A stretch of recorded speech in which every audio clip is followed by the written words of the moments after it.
Hello and welcome to episode 14 of the Championship Rounds podcast. I'm Andrew, joined by Dan and Taj. And a pretty uneventful weekend this week. I suppose we'll start with the main fight this weekend. Jack Catterall defeats Catterall-Prograis via unanimous decision in a fight that I really didn't think was very good. I'm not sure about you, Dan. Well, it was better than I thought it was going to be, to be honest. Yeah. I mean, I didn't expect any knockdowns. I mean, look, there wasn't a whole lot of action, but I guess it was kind of intriguing. But I mean, it's really just a typical Jack Carroll fight. I mean, nothing's really happening. No one can really get anything going. Finally, something did happen. One punch at a time. I mean, even when he's doing stuff, it's still just one punch at a time, and he's got no killer instinct at all. Negative. I didn't mind watching. I did think it was going to be significantly worse than what we thought it was going to be. I didn't think neither were going to get hurt. I think it was literally going to be a mirror fight of the Linares fight, but like even worse because maybe it would be like more of Prograis just falling over himself, just looking a mess. I obviously that still happened at the end of the fight, but I thought it was gonna be a mess, like complete disaster from the beginning. I mean, that was a good start from Prograis. I mean, he was No, he was up. He was after 8 rounds. He was up. He was winning this fight, which is crazy to think about. Yeah, way out of prime. He even knows he's like so far outside of his prime, and he showed flashes, but he couldn't sustain it. I think that people. Well, this fight was better than expected, but it still wasn't good for me. If that makes sense. But yeah, Prograis in there just looked every bit his age. He looked totally finished, man. He doesn't need to fight again. He was up after like 8 rounds or whatever, yeah. But like you could just see that was more down to Catterall not doing anything. He also Prograis admitted that like after the fight, he was like 12 rounds is just too long. Like you can't do it. You can't fight for that long anymore. Like the first few rounds. The first few rounds, like I know they're like meant to be feel-out rounds, but the range that Prograis had, like he won the first 2, but even still, man, like he was throwing jabs from miles out that were like literally about 2 or 3 foot short. He was like he just looked like all these like his feet weren't following him properly, like, and Catterall just stood there doing nothing. That's the weird part about it. Catterall just stood there. It's that killer instinct that he doesn't have much of. He might even have less than he did before. Now that he knows he can get like hurt by someone who might punch. He might be up there with like one of the worst fighters to watch in the sport. And that's only because, like, obviously, a style to be appealing. I guess it doesn't always have to be some like slugger, but he barely does like even what like a typical boxer does. Like he barely does half of what they do. Yeah, he's there because he doesn't like move a crazy amount like a boxer does. But he's like right there to hit you. But he's just like he's awkward, and he has his lead hand dangling all the time. It's just he's such a weird fighter. His stance is really, really wide as well. That's one thing about him. Like, so he can't move as well. Yeah, so he's just like kind of just slowly moving in a circle while throwing one punch at a time with his hand near his kneecaps. It's like so weird. But he showed power I didn't think he had. Or maybe Prograis' chin is honestly just out of it. Prograis was getting dropped by Haney and Zarya. Like, I know Zarya can punch. Like Haney one, I like could understand. Because obviously Haney was a super middleweight in the ring, 1, and 2, Haney is like if he's nothing, he's ridiculously fast. And obviously it was like a flash knockdown. Like he even actually hit the floor in that fight. But, well, I mean, this one it looked like he got hit by Julian Jackson. Like out of nowhere, it was crazy how hard he hit the floor. I think, like Carroll, I think he has more power than His record suggests. His record suggests. Because I mean, if he like had any killer instinct and had some urgency, I mean, he stops Prograis, probably stops Josh Taylor, he stops Dara Foley because he drops him twice. And those three right there gets him over. Stops Linares. 50%. Yeah, he Definitely. stops Linares even though he Yeah, like those couple fights where they went the distance. If he gets those in knockouts, he actually has like a plus 50% knockout. Yeah, and I'm pretty sure the fight before he fought Taylor in the first, I think he dropped that guy twice as well. So he can't hurt you. Yeah, he did. He just won't finish you. That was on the Joyce Dubois on the card. I remember that fight. His last fight with Frank, but yeah. But with their careers, Prograis even he already said it in his post fight, but he needs to stop fighting, or he's actually gonna get like knocked out crazy by someone he really like 5 years ago. He would never even think about getting knocked out by. He would never think of him getting like knocked down and almost out by Jack Catterall a couple years ago. But, well, I mean, look, the first half of that fight obviously just proves to me more that a prime Prograis would have beat Jack Catterall. he would have knocked him out. Because I mean, like, look at him in the last 4 rounds. I mean, he was just after the knockdown, he was just finished. He was exhausted, and you see he injured himself in 12 or like the 11th or 12th round. Like, like he did something to his like Achilles or something. But like, he was like reminding me of Wilder in the second Fury fight, the way he was moving. And that's how badly he was done, and Catterall couldn't finish him. And even worse, I mean, he didn't even do anything in the 10th round.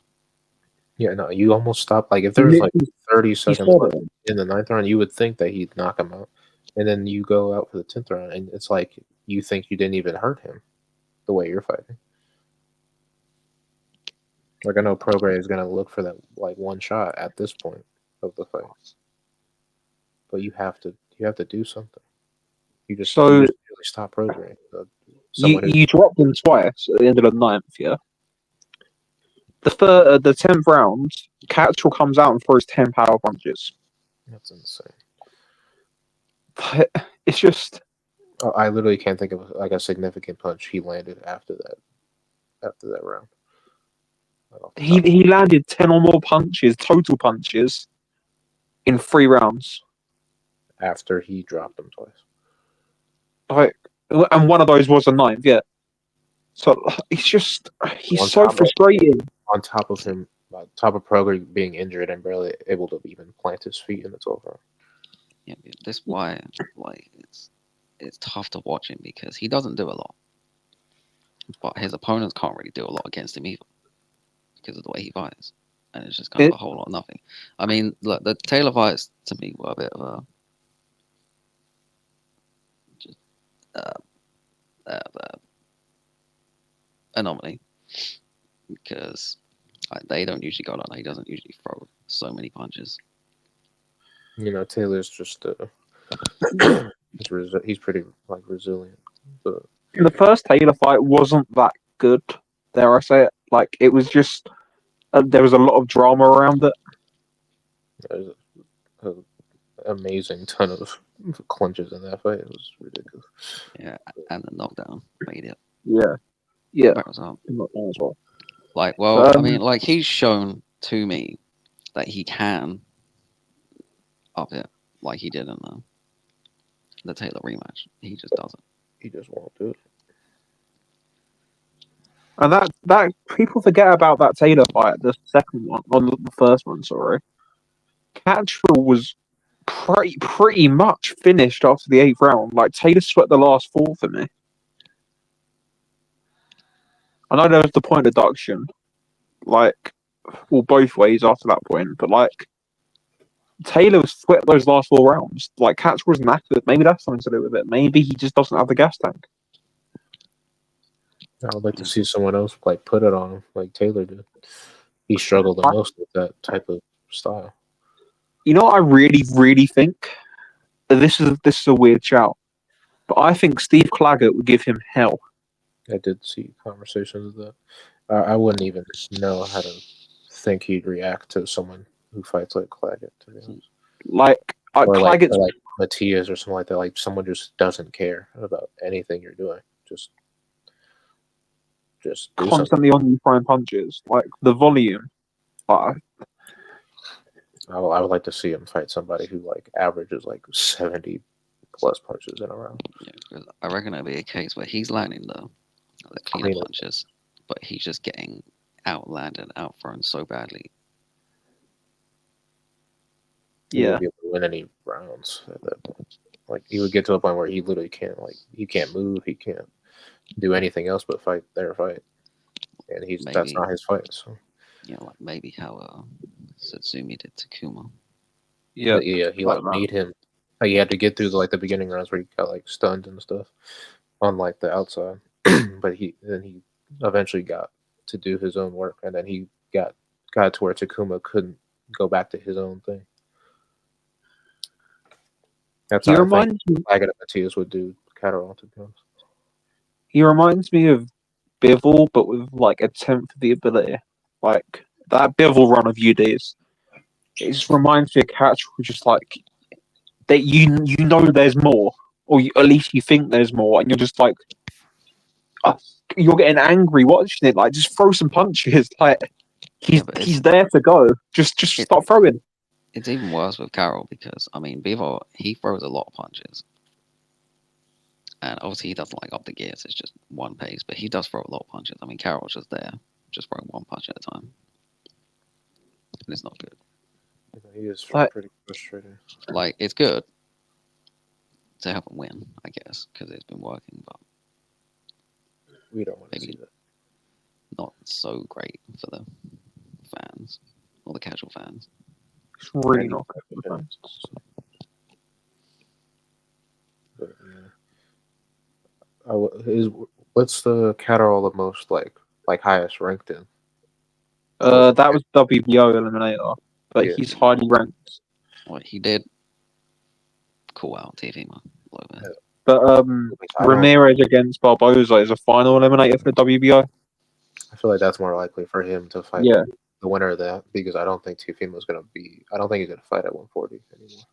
To be honest, I think it's either that for a vacant title or it's the Paro against Hitchens winner.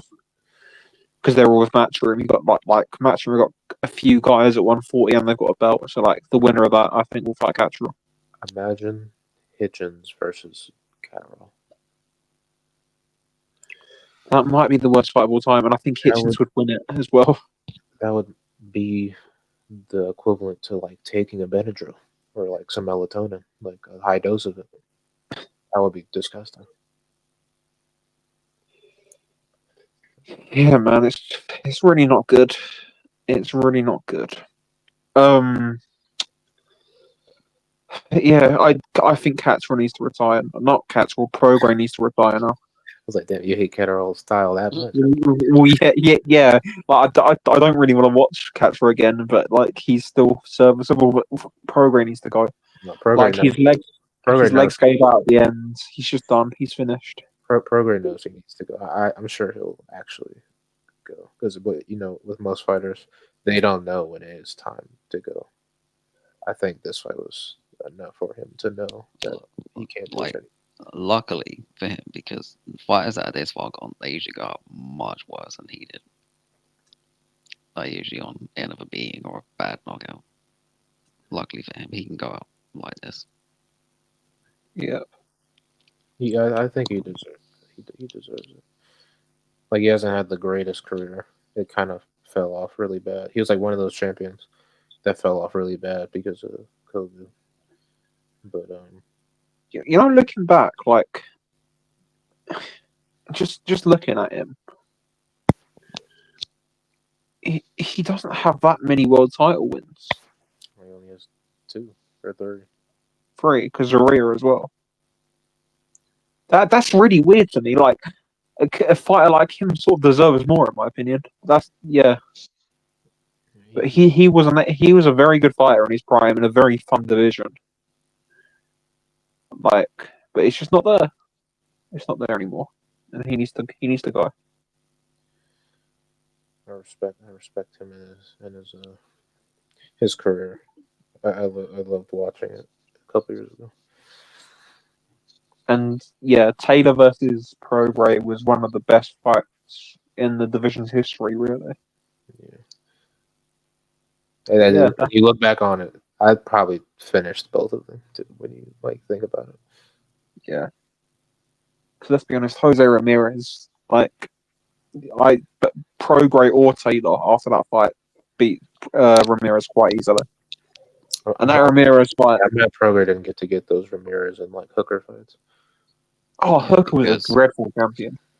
Look, Ramirez did not want to fight Prograis at all. At all.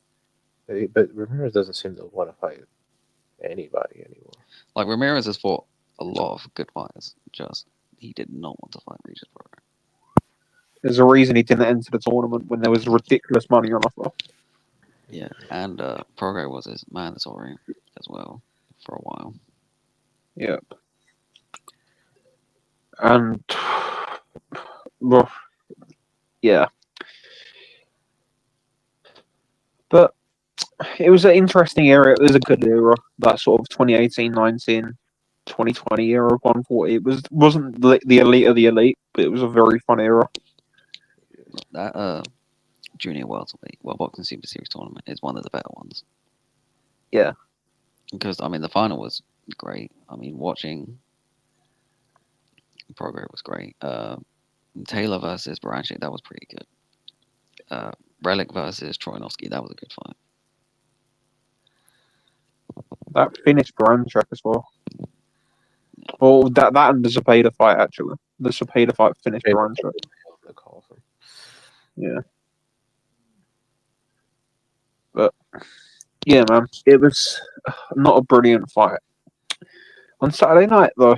So, yeah, let's move on to the undercard. Campbell Patton lost again, as per usual. I struggle to see where he goes, if I'm being honest. Switched my pick last second. I'm mad. Yeah. Shout out Chava, though. Happy birthday. I didn't. It's his birthday today. But yeah, I got cooked. I thought he was going to do better this time. He arguably did worse. Look, I think, at least for the first 4 rounds, he was a bit better. And then I think he's still got some room for improvement on Ben Davison. There was signs of it early before he reverted back to type when it got a bit tough. At that type of level or lower than that level, he's very serviceable. It's fine. He's not his dad, and that's fine. So you're not gonna be a Hall of Famer, multi-time world champion. Yeah, it's okay. Yeah. If I'm Campbell, go on. Well, no, you say first, then I'll talk about the fight, like I was going to. If I'm Campbell Hatton, there's one fight that makes sense that you want to build to. You want to get in the gym. You want to knock over a few sort of journeymen, and you want to build an Adam Hamed fight. Because they're both gimmicks and they're both crap and they're both at the same weight. So just build that. Hamed versus Hatton. There you go. Yeah, I guess a good one. We'll have a good name fight. Yeah, Flint kind of did what he does to people. He really started to work that body after the 4th round and completely slowed him down. Because Hatton was working the body early, like he always does. Obviously, he's a dad's son, and then it completely slowed him down, and he lost arguably every round after that. Yep. I mean, I had it 8-2, I think. I think I had it 7-3, but yeah, 8-2 is fine.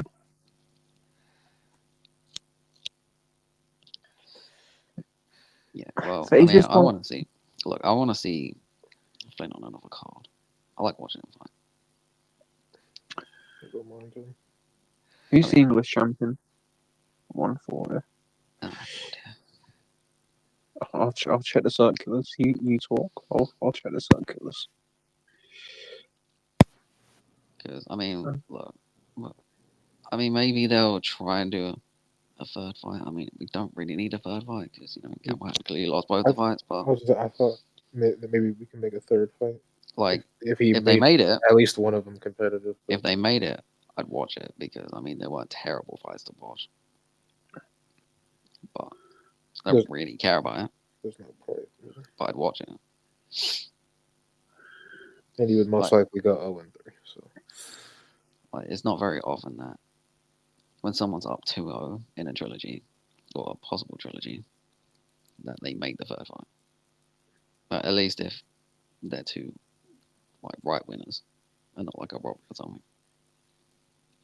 Unless they're both great fights. yeah, I feel like someone would have to like one of them. The first two fights would have to be like a draw or something. Like how Joshua Franco and Oscar Negrete had their trilogy. Yeah. But one of them was Fury. the second one was a draw. So they gave it a case. This one, there can't be a case. So. And there shouldn't be a case. I think it needs to move on. I think Fulton probably has his number. It's weird, like I think he gets a lot of criticism that he doesn't necessarily deserve, Hatton, because of who he is, but that comes with the territory of being that person, I guess. Because like he's never said that he's this world beater. Or he's just been doing his thing and taking the opportunities that he's been getting on these cards that maybe he shouldn't have got because he's a ham. And he's just been going about his business and getting lots of negativity and criticism. Like a lot of the criticism is fair, but a lot of it is not. A lot of it's fair, but it's aimed at the wrong people. It should be aimed at the matchmakers and promoters, not him. But yeah. Yeah, because if he's gonna get like a slot on a big pay-per-view, do you think he's gonna turn that down? No. Yeah. They just don't put him on a massive pay-per-view just because he has a name. I mean, I can't imagine that Ricky Hatton would have wanted to stick him on a massive pay-per-view. That's definitely all the promoters. But it's just the nature of the beast when you're that name. Like, it just happens. Like, it is what it is. But he needs to go down the road of just getting gimmick fights like Hardy Ben and like people like that. Hardy Ben, Adam Hamid, these sorts of crap sort of their dads or uncles or whatever box. Go for those fights. Don't go for real fights. And you can make okay money doing that, like, but it's what it is. I mean, Anyway, he won't be, but maybe they could stick him on the Before the Bell for a couple fights. Obviously, he was the co-main event in this because Belotti Gomez got cancelled. yeah, Gomez allegedly failed a medical in the dressing room, which is interesting, because you see, did you hear Belotti when they were interviewing him? yeah, I've seen it afterwards. Yeah, he was but not happy. I'm not going to say that he was faking injury, but I'm also not going to say that he wasn't. And I mean, because of like who his dad is, I'm gonna give him the benefit of the doubt and say, yep, sure, he was injured. but it's very, very suspect to say that. Super featherweight. So It's just very interesting. You like doing it as you get into the arena, like, yeah. Like he did look fine. Like when they showed him coming into the arena, but that doesn't necessarily mean he is. Who knows? Because like you can be fine, and then like half an hour later you can not be fine. But it's just very convenient. That's what I'll say. And Murat because Gassiev. that was the best fight on the card, but Yeah, it's a shame. It's a shame that fight got pulled off. But anyway, Murat Gassiev looked pretty awful for the first 4.5 rounds against Ken Lundquist. And then just had a sort of 35, 40-second spell where he found an opening to the body, absolutely hammered him and knocked him out. Pretty much.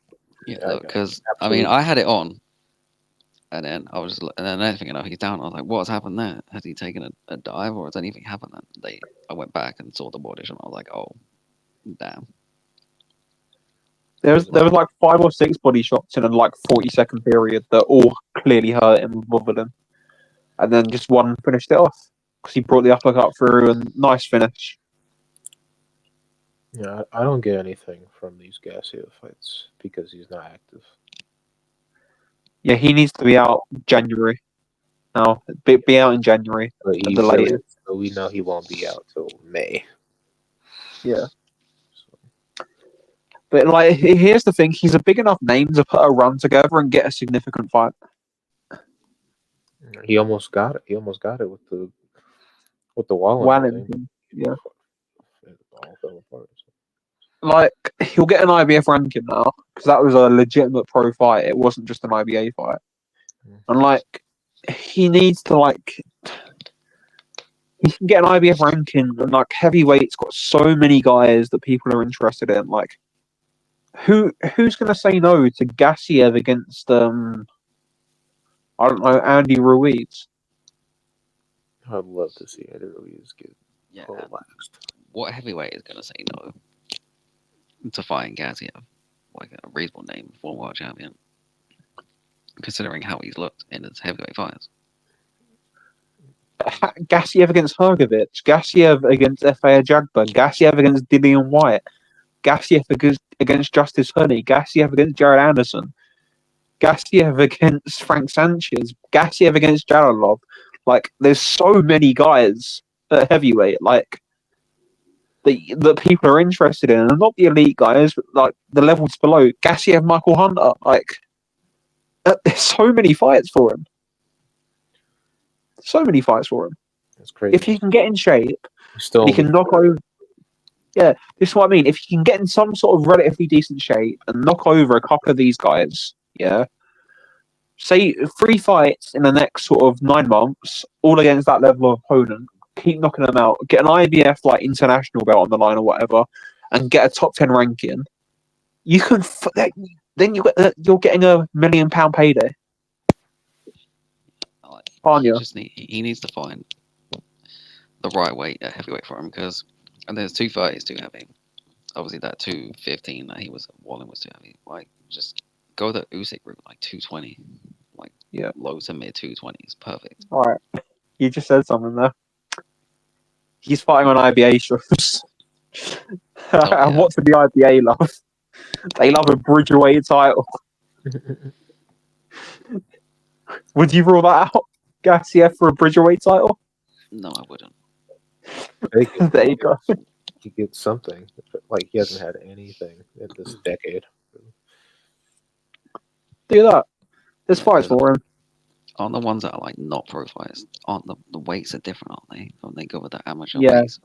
Because amateur weight, 92 kilograms plus is heavyweight, and that's 202 pounds. Yeah. Whereas 200 pounds is 90.7 kilograms, I think. Yeah. Well, at least the fighters are on box right now, even if they're in their own subcategory. Yeah. Yeah, it's good. Not good enough, but I'll take it.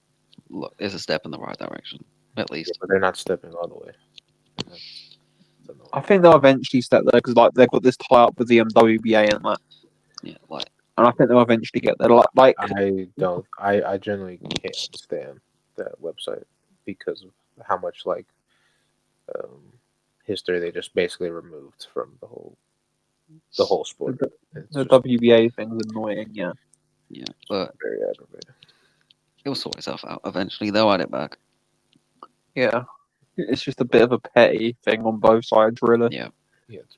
like I mentioned this already. Like apparently, Eusebio Pedrosa was just never a world champion with like nearly 20 title defenses. He just never had that. Apparently, I guess. But yeah, it's annoying. Also, we won't go into these in depth. Michael Sislak, who's ranked top 3 in 3 governing bodies, won against Felix Valera. Terrible arm injury for Valera. His bicep literally just snapped in half, and you could see like his bicep go up his arm, and he was done. But yeah, he continues to win. He'll get a title shot in the next 18 months. And Omar Trinidad beat Hector Sosa via UD, dropped him in the second round. A good fight early on, but Trinidad sort of pulled away late in the IBF Eliminator for the number 2 spot at 126. Trinidad's an interesting fighter, I think. It's pretty good. There's a lot to work on, but he's a quite good fighter. But like he needs to work on that defense, man, because he got hit with a lot of big shots. Well, I mean, I haven't watched it obviously because fight pass cards are very hard to watch. But there was a good fight on the undercard. I mean, Taj just watched it. Oh yeah, I didn't watch it, but I heard it was good. it was list. It made the list. It was the first fight on the YouTube stream. YouTube stream, yeah. Yeah, and it was listed. It was like a 39-year-old like losing record Colombian who won against like a it was I think an undefeated prospect. A 6-round split decision. Yeah. But yeah. Yeah. But those Loeffler cards are quite good to watch. Quite a lot of the time. Talking of cards that are quite good to watch a lot of the time. ProBox are making their UK/Ireland debut. What a great transition. Depending on who you ask, and we're not going to get into that today because we don't want the IRA on us. But Robbie Davis Jr. against Javier Fortuna. What? Like what is this fight? It is a weird, like, it's not as far back as like a Robert Guerrero versus Andre Berto type thing, or like one of these Victor Ortiz fights, but it does feel weird to see Javier Fortuna fighting Robbie Davies Jr. on a pro box. It's a typical pro box fight if you think about it. It's so weird. It's probably gonna be like really damn good. But... Yeah, because they're both washed, but they both like when two guys' feet slow down, but they can still like throw shots. They're forced to just stand there and have it out, and I think that's what will happen here. It'll be a good fight to watch. Yeah, if you didn't get that, we've moved on to the preview. Oh yeah, we have. Upcoming boxing. Yeah. I should say that. Yeah, sorry. Yeah, previewing this on Friday. But yeah, Padraig McCrory's fighting Leonard Carrillo on this card as well. I think that's the main event, actually. It is the main event, yeah. Yeah, because McCrory would have done my ticket, sure. Well, I mean, I watched a couple of Carrillo fights earlier. I watched one of his wins, and I watched him get stopped by how was it, Yargin? Which says everything, really. Look, I know McCrory's not the biggest puncher, but I mean, I think the weight helps him with it being at 175 because of a lot of his decisions have been at 168, and he's not actually properly for all the way at 175 yet. I mean, he's been at like 168, 169. If Carrillo's getting stopped by Pavel Sulyagin, then he's been stopped. McCrory should be turning into prime Bob Foster. He's been stopped in a lot of his losses. Yeah. I think McCrory should stop him. I don't know. He should be. Apparently he supposedly hits hard. He has a lot of knockouts. I watched one of his knockouts. It was okay. But at what level were those knockouts? Who knows? I don't know any of his opponents that he's beat. McCrory stopped Leon Bunn at 175, probably the best one of his career for the IBO title. Did you see like his last couple fights at 168 before he fought Munguia? Belanga? Yeah, that's what I meant. Bloody hell. and got stopped by Blanca, which is not a good look. But what can you do? Yeah, like I don't know, like Davis versus Fortuna is a really good fight on this card. I think. Well, it's not a really good fight, but it's gonna be. There's two. I always get mixed up on this. There's two like in my head versions of really good fights. There's fights that are like really high level, and then there's fights that I think will be very, very good to watch. And I think this will be very, very good to watch. Is that type of good? Like, if that makes any sense. Robbie Davis, the Davis versus Lipinets fight might have had the round of the year in it. Yeah, and maybe that could be his undoing in that fight. I mean, how much is that taken out of him? Probably a lot. Probably a I lot, mean, yeah. like Fortuna hasn't been too active, but I mean, his last fight didn't go too long. Probably took a lot out of him, yeah. It's really just inactivity versus like damage because Davis has been like decently active, but he did just get off the floor 3 times and get his nose crushed in. So And then before that, his ankle snapped in half, didn't it, against him? Foley, yeah, his was bad too. And he arguably lost to that Javier Molina as well, didn't he? I remember that fight. That was God, what was that fight? Yeah, Buatsi Richards undercard. He arguably lost that fight. Robbie Davis. It's Javier Molina. But who knows, man? Yeah, because I think it'll be a good fight. I mean, he has had quite a few fights watching. I don't think he's taken too much punishment outside of the Ryan Garcia fight. Who Because knows? he has lots of like in between like random fights, in between the bigger fights, and they don't seem to go that way because he can punch. Like his left hand is really powerful. It's gonna be dangerous for Davies. I think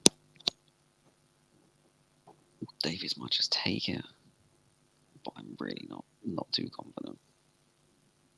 I think he might just take it on points. He might be a bit too active for Fortuna, who doesn't throw loads of punches. But not confident. Yeah. At all. I will go for like a Davies decision.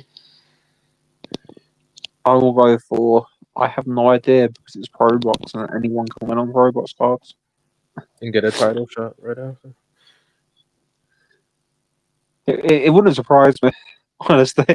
That would be kind of nasty though. Yeah, it would be, but it's ProBox, isn't it? What else is there this weekend? There is Saturday, the probably pick of the bunch. Really, we'll start in the UK. On Saturday, Leon Davis versus Shabazz Masood for the IBO title at super bantamweight. Yeah. In a very, very good fight, in my opinion. I really, really think this fight's good.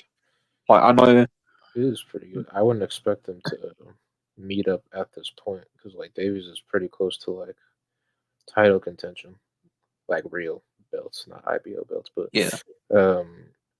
Masood, I feel like didn't get to like develop properly. Like he's like his style is like good enough for the level he's on, but like I feel like he was inactive for a little bit, and then he sprung up like a little, but them meeting up at this point, I feel like it's kind of weird. But for me, it, he had that Jack Bateson fight on the Sonny Edwards Alvarado on the card. That was a really, really good performance. yeah, Like he battered Bateson and yeah. Battered Bateson stopped him, and then he's done absolutely nothing since. Got very, very fortunate against Jose San Martin. Like I thought that was that could have easily been a draw or a San Martin win for me. It was a split decision anyway, but like San Martin could have got that easily. And then had a poor performance at super featherweight in an 8-rounder when they were meant to fight before in July, and that was against Solano, a journeyman. That wasn't. It was a fight at super feather, yeah. But like he's had a really, really weird career. Like You know, like I think it's like an intriguing fight because of the styles, but I do think Davies will I think he'll do him. I'm not gonna like.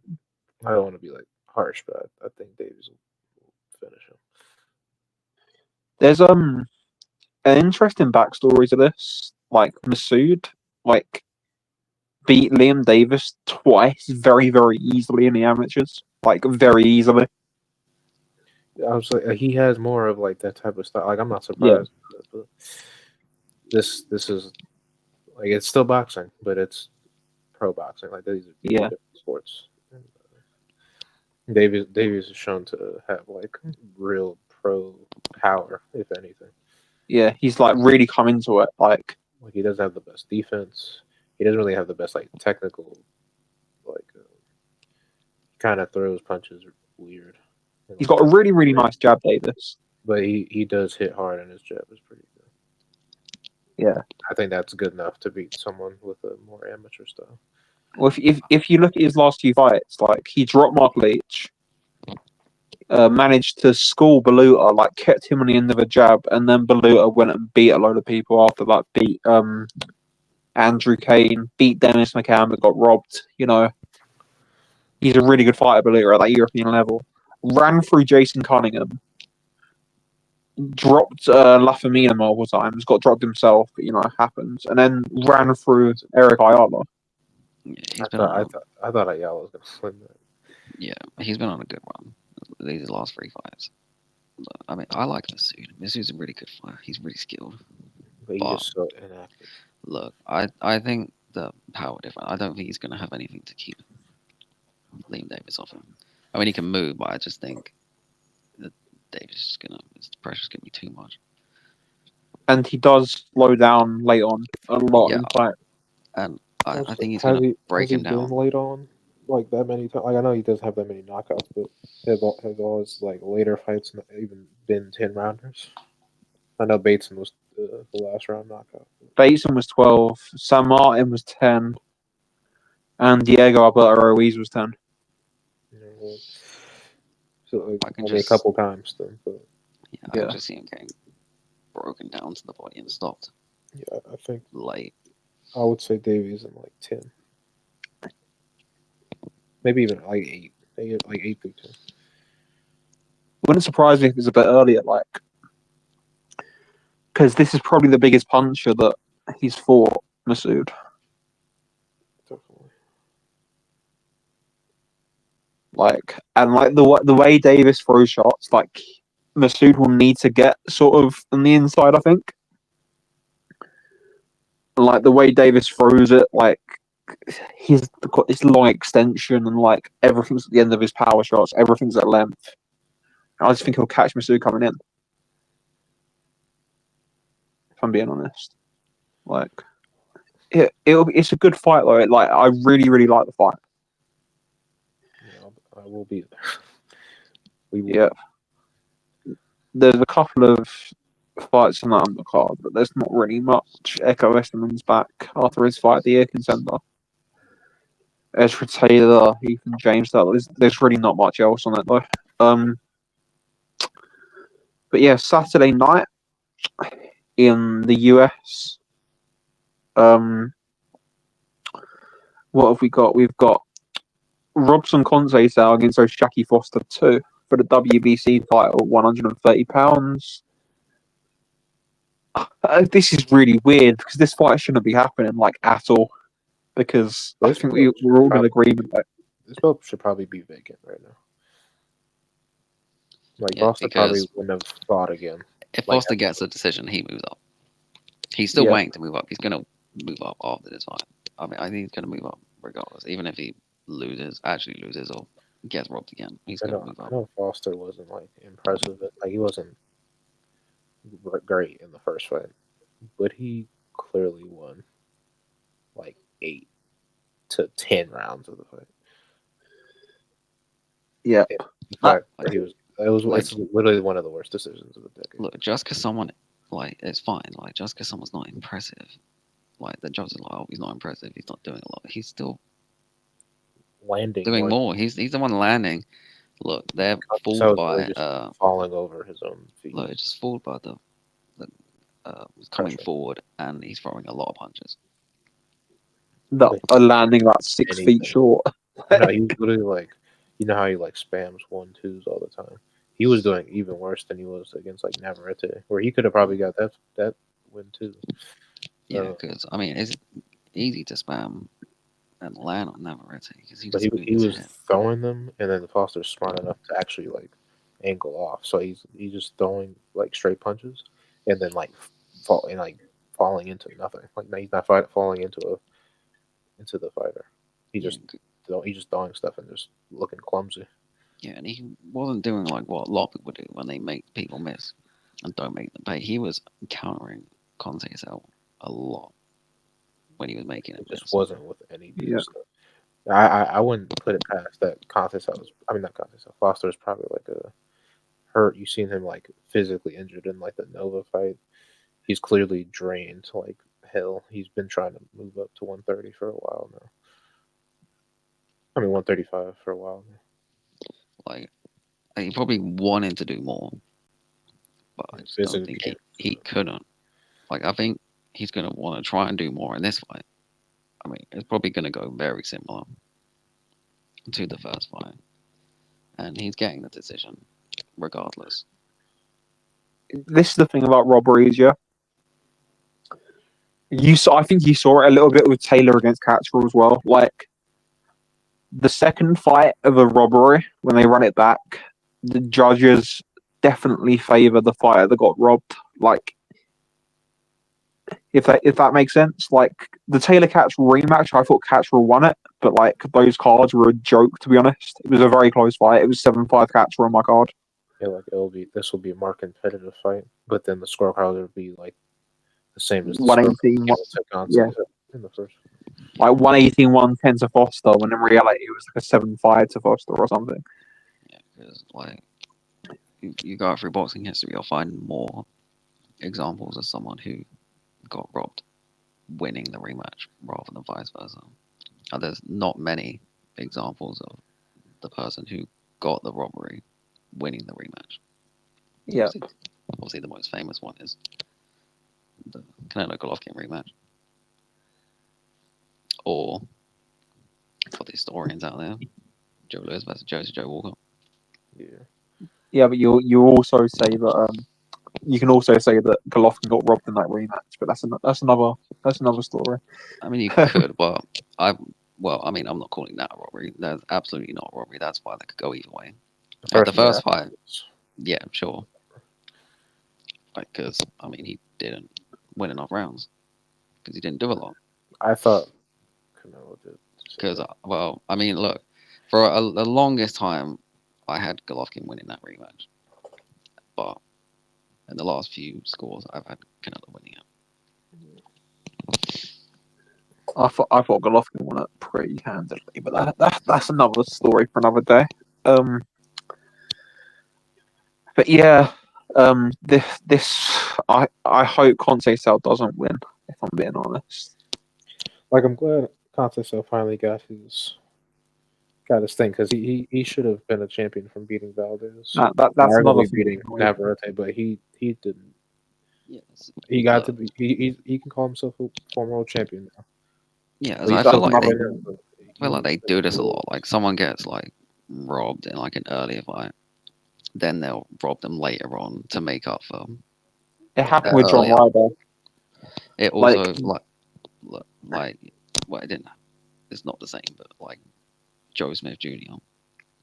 Like he hadn't like obviously won a world title. They wanted to give him a world title, and he clearly lost to Vlasov, but they gave him the decision anyway.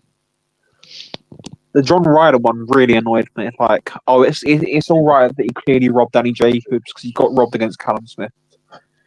Like that's not how it should work. Like robbing Oshaki Foster because Conceição was unlucky against Stevenson, Valdez, and Navarrete isn't how boxing should work. No. Like, but yeah, Raymond Murataya is on this card. He's likely one fight away from a title shot at 135 pounds, whether that be with the IBF or the WBO. He's fighting Jesus Antonio Perez Campos, who I think I've seen fight. Who did I see him fight? He beat Brian George Norman, yeah. I saw him fight Brian Norman and Alexis Rocha, yeah.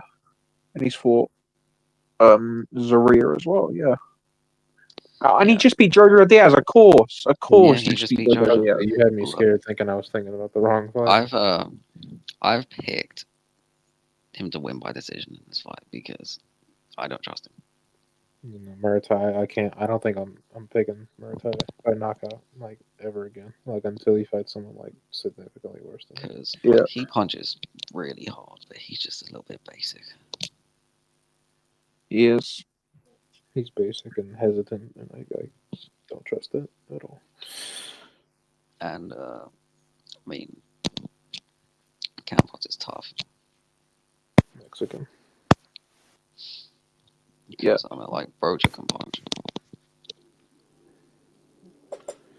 There's really not much else in this undercard. Yan Santana is fighting Eduardo Baez. I think Santana's a quite good prospect at featherweight. 12-0, 11 KOs. Dominican kid was on the he was on the Lopez Claggett undercard, I think. He was on one of the top rank undercards, but he looks like a good fighter. I think Top Rank signed him. And Abraham Nova's back after getting robbed blind against Andres Cortez. I think that fight's at lightweight. So yeah. No, it is at super featherweight.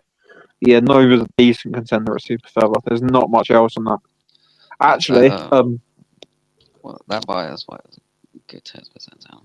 Like Baez yeah, a lot of good fighters. Baez was outboxing. Yeah, never had it. Before he got stopped. Yeah, that's the only time he's ever been stopped as well. Yeah, just lost a competitive fight to Angelo Leo as well. Like that was sort of a 7-3, 6-4 decision to Leo, if I remember correctly. Yeah, who went on to send Lopez to hell. Yeah. Another noteworthy name on this undercard, probably infamous rather than famous, but Richard Lartey is fighting Damian Neva.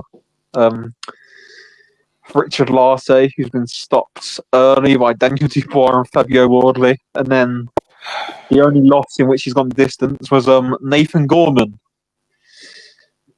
So take whatever you want from that. Move along. Yeah, we'll move on from that. Richard Lartey. Floyd Schofield is back. Lightweight contender on the Golden Boy card in Vegas, I believe, against Rene Tellez Giron. Over 12 rounds. I'm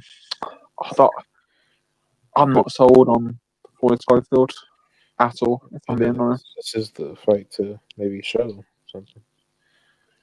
It's gonna be an interesting fight because Giron's been on a decent run. Like he beat George Acosta and he just stopped Dale Magani. Yeah. So yeah, he's one of those like really like you look at his record and you're like, damn, that doesn't look good. But then you actually have to look at the people he's fought and the ones he beat. It's like a Robertson Castellanos type deal. Yeah. Lost to Michelle Rivera and Cabrera as well, so like he's losing to decent guys, I guess. Romero's not that. That Romero fight was close. Yeah, but if it goes like that, it seems like Schofield is like more of like a power boxer. So I feel like it could be close. I think it will be close. It probably will be close. But it is 12 round. I didn't think it was going to be a 12 rounder. I'm really not high on Schofield. Like, I just don't see it. I know he's not like spectacular, but he is good. He just needs to. I think he just needs to show it with this opponent. Like this is like the perfect opponent at this time in his career. I think. Yeah, it's a nice step up, but if like his dad, I think it's his dad or his brother or someone, whoever keeps doing these stupid interviews, just needs to shut up. Because he's like they're going around saying they're going to beat Gervonta Davis and all this crap, and it's just like just develop in silence and then kind of beat someone good and then start talking because you're really not on that level yet. I'm interested to see how he does 12 rounds. I mean, he's only been like 8, or more than 8, like 3 times. Yeah.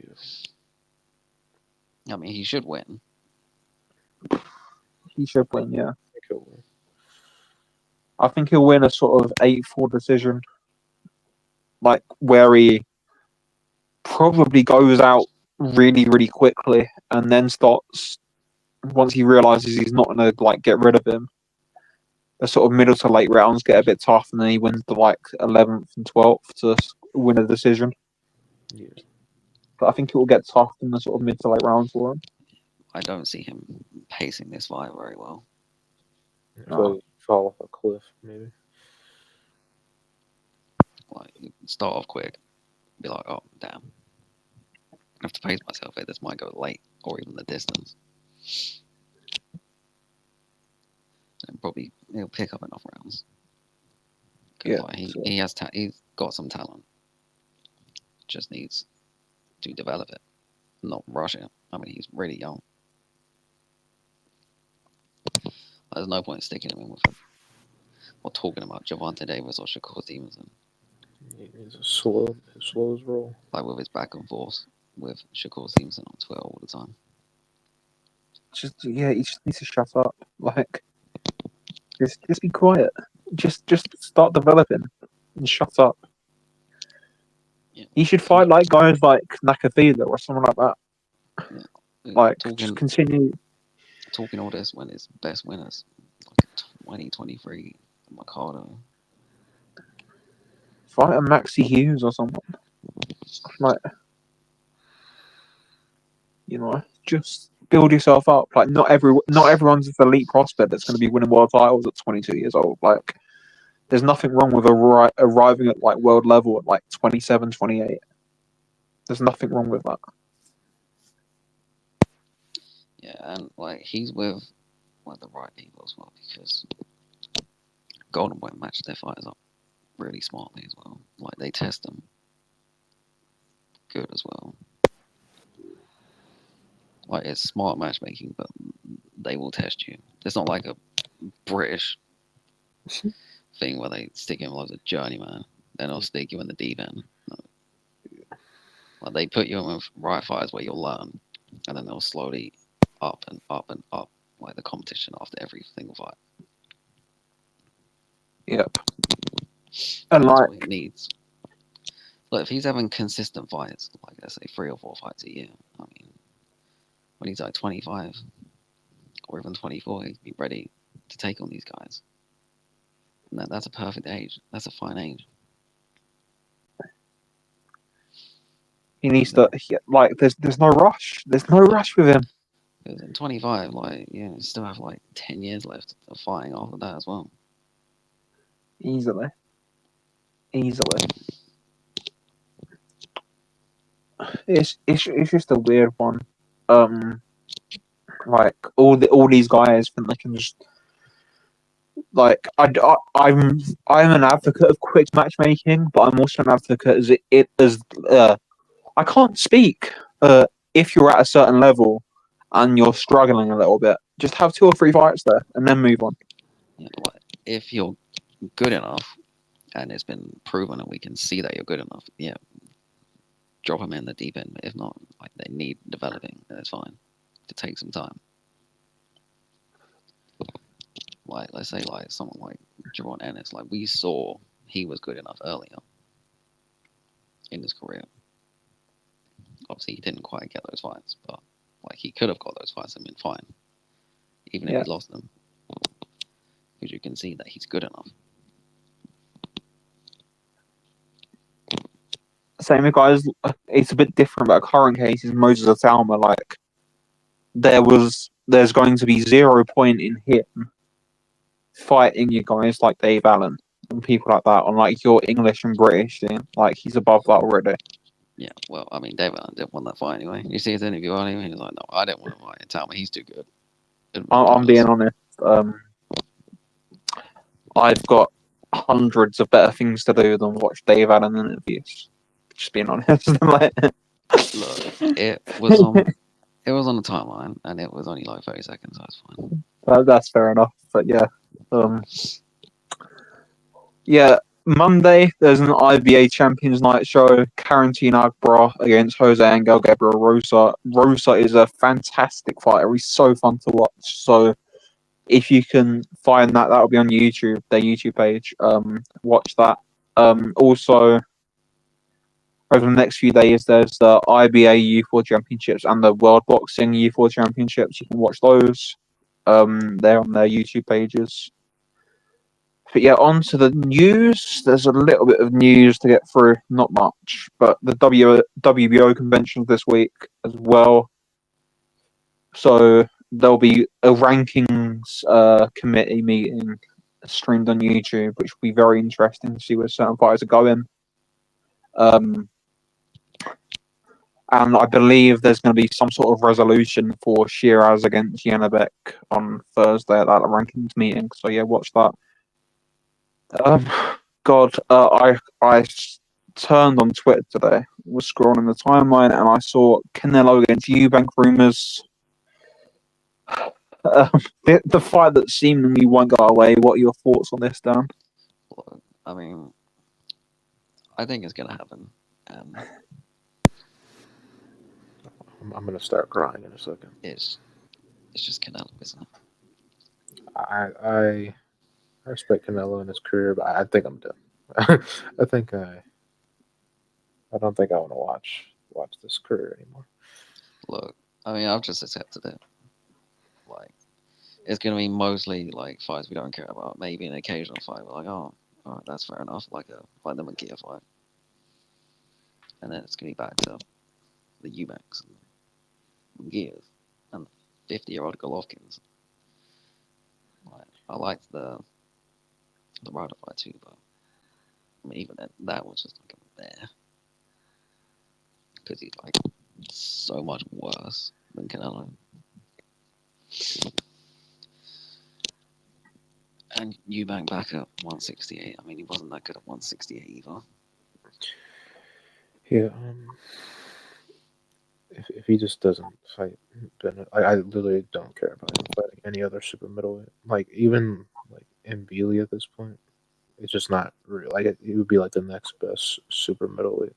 Like that's ranked as a super middleweight now for him to fight, but it's not realistic. You know, I don't feel like any good serviceable opponent anymore is realistic anymore.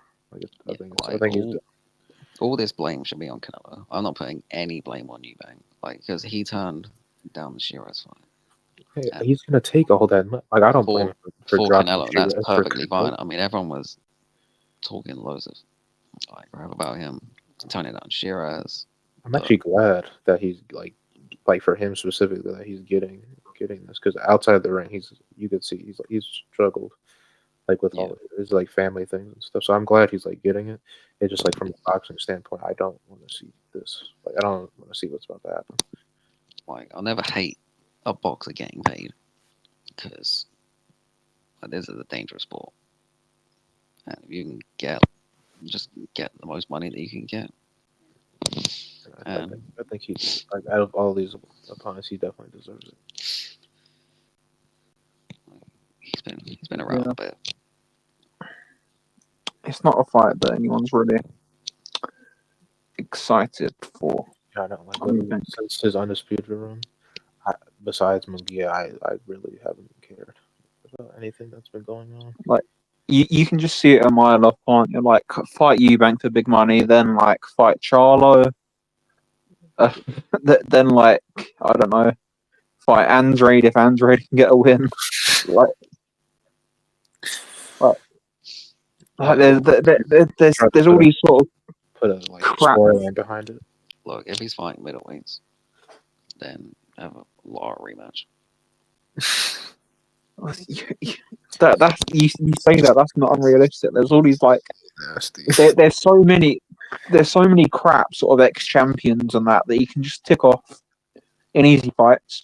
Maybe fight Pacheco with a rehydration clause before Pacheco gets too good, and then Pacheco can go win a title. Maybe fight William Skull as well. Like, you know what I mean? oh look, William Scholl's got a title, and I'm going to fight him. You know, when 2 he's times. retired. When he's retired, it'll show like all these champions. Like it'll say like he beat blah blah amount of champions, and then you put context next to 90% of the people that he's beaten. And it's not. It doesn't. 90%'s harsh, but yeah, a lot of them are. 5%. Yeah, No, I don't think he's gonna fight Skull. I mean, he vacated the belt not to fight him. he vacated the belt to fight Berlanga. Like that's slightly different, I think. Like Canelo's gonna fight guys that aren't great, but they're not gonna be nobodies. They're gonna have to like at least garner some attention, and they're gonna get him like a payday, like Chris Eubank. McGee was because of who he is. McGee is like good. Berlanga. McGee is good, and McGee is good and Mexican. Berlanga, he's popular in New York, and he's Puerto Rican. He's mouthy and everything, but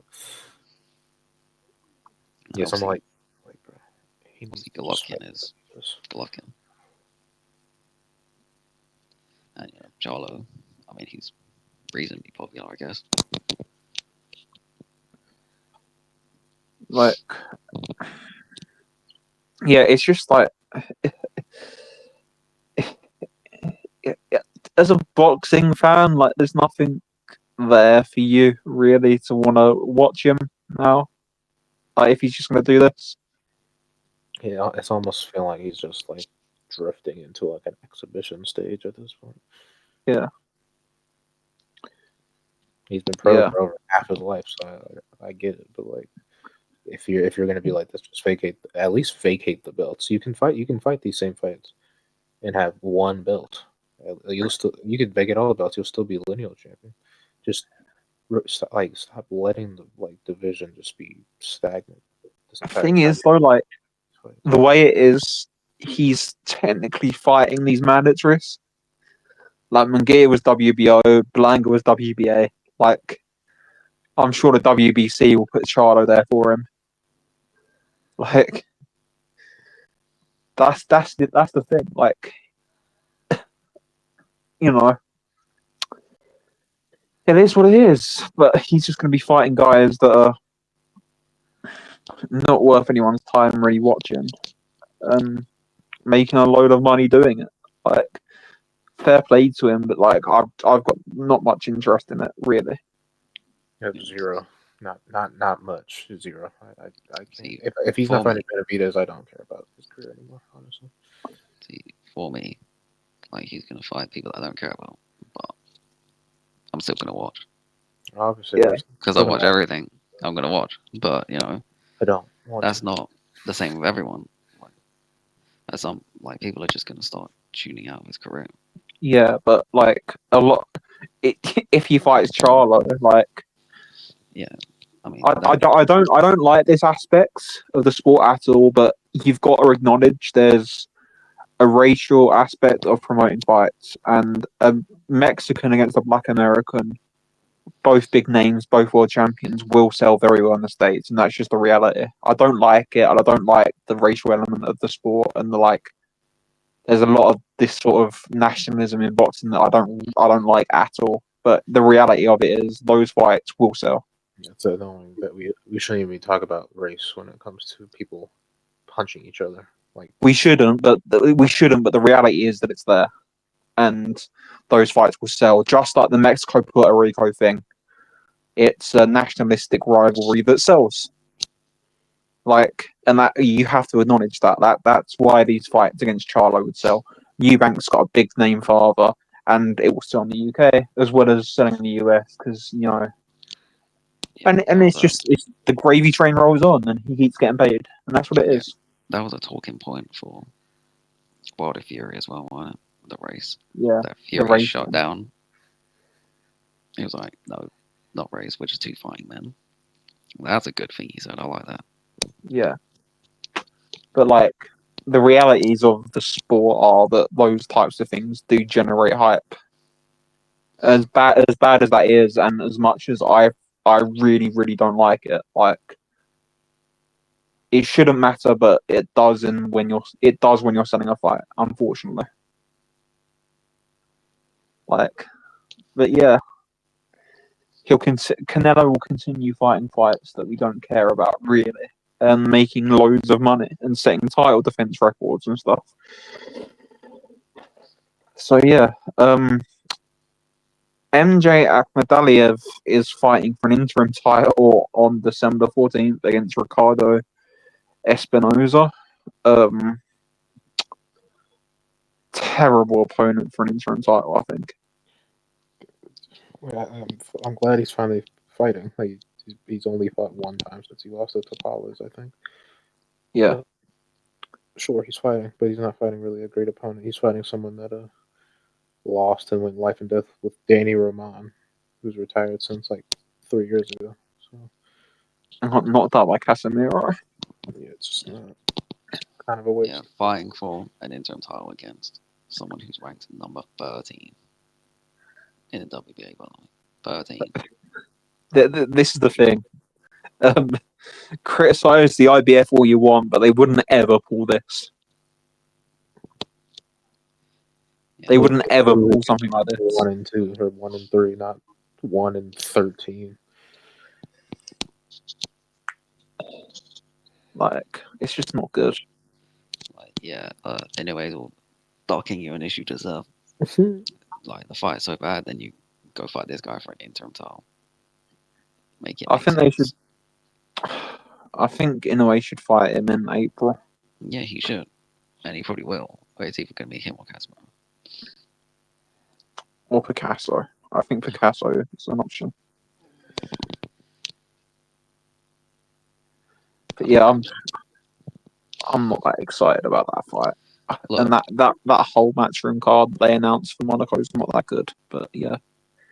I mean, they never are in there, are they? To be honest. Look, anyway, just needs to fight him and knock him out. So just shut him up. And also shut Eddie up, because he's annoying as well. And all the matchroom fanboys. Yeah, After the career that Inoue's had, he's docking somebody who lost to someone that he knocked out, yeah? Like, it just doesn't make sense. But yeah, fight MJ, shut him up, knock him out. But at the end of the day, it's still another good win for him, regardless. MJ's a good fighter, but he annoys me. Less talking, more fighting. Yeah. Like, he could have had 3 fights this year. Yeah, he could have. But more of a case. Like, if he's active and, like, fighting good fighters, like, yeah, sure, cool. Say anyway, stalking you. But no. Not when you just had one fight since losing to the Pars. Now you're fighting this guy. It's just not good. Like, anyway. One last bit of news. Ajit Cabral Martin Bacoli is going to purse bids on November the 5th for an IBF final eliminator at heavyweight. Exceptional fight. And I don't know if they'll get it over the line. I don't even know who's going to bid on that. I honestly thought this fight was going to happen on the Fury Usyk undercard. It was the perfect fit. Fits both guys' timelines, but evidently it's not. Who knows? I don't even know if this fight's going to happen because, like, I can see, like, who's Cabral with? Aegon Sports, is he? Yeah, I think so. And Bacoli's with the ones that I can't mention, otherwise I get accused of being a hater. Hi Ben. Hi. I know you're listening. But yeah, I just can't see a big bid coming here. Well, yeah. Look, they'll probably pull out. It's not the first time that bench on fire has pulled out of a purse bid. Yep.